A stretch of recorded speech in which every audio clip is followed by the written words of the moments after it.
আজকে সিঙ্গুর মেলায় দেবদাকে দেখতে গিয়ে দেবদার প্রোগ্রাম শেষ হওয়ার পর এত মেলার ভিড়ে দেবদাকে আমিও দেখতে এসে আর তোমাদের থেকে হঠাৎ এতটা ভালোবাসা পাবো সেটা আমি স্বপ্নেও ভাবতে পারিনি। তাই বাড়ি থেকে আমি আর আমার বন্ধু মিলে বেরিয়ে চলে আসি আমাদের সিঙ্গুর মেলার প্রথম দিন উদ্বোধনে। আর দাদার সাথে দেখা করার পর দেখা হয়ে কিছু ভালোবাসার মানুষদের সাথে। আর যেখানে দেবদাকে দেখার জন্য প্রায় 3টে থেকে প্রচন্ড পরিমাণ ভিড় লেগে গেছিল। সিঙ্গুর মেলা কমিটি থেকে এই কার্ডটা পাওয়ার পর নিজেকে একটা আলাদাই লেভেলের মনে হচ্ছে, কেননা দেবদাকে দেখার জন্য লেগে গিয়েছিল প্রায় হাজারো হাজারো মানুষের ভিড় প্রথম দিনে। আর কিছুক্ষণ পর যখন শুনছে দেবদা প্রায় প্রবেশ করছে তখন সেই লেভেলের উত্তেজনা বাড়তে থাকছে। আর এদিকে যখন দেখি দেবদার এন্ট্রি আর দেবদা যখন গাড়ি থেকে নামছে তখন মনেতে আলাদাই ফিলিংস আর উত্তেজনা বাড়তে থাকছে। তো দেবদাকে প্রদীপ জ্বালিয়ে মেলার উদ্বোধনটা শুরু করিয়ে তারপর শুরু হতে থাকলো দেবদার মন মাতানো প্রোগ্রাম, কেননা যেখানে আমাদের অপেক্ষা আর এই স্বপ্নটা পূরণ হলো দেবদাকে দেখার জন্য শুধুমাত্র সিঙ্গুর মেলাতে।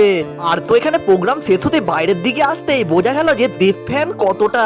আর তাহলে এত ভিড়ের মধ্যে তোমরা দেবদাকে দেখার জন্য কে কোথা থেকে এসেছো অবশ্যই একটু কমেন্টে জানিও। আর তবে আমি এটা ভাবিনি যে এত ভিড়ের মধ্যখানেও আর সিঙ্গুরের বুকে সিঙ্গুর এই মেলাতে তোমাদের থেকে এতটা ভালোবাসা পাবো এটা আমি স্বপ্নেও ভাবিনি। আর এই সুন্দর মুহূর্ত আর এই দিনটা শুধুমাত্র পেয়েছি তোমাদের ভালোবাসা আর সাপোর্টের জন্য।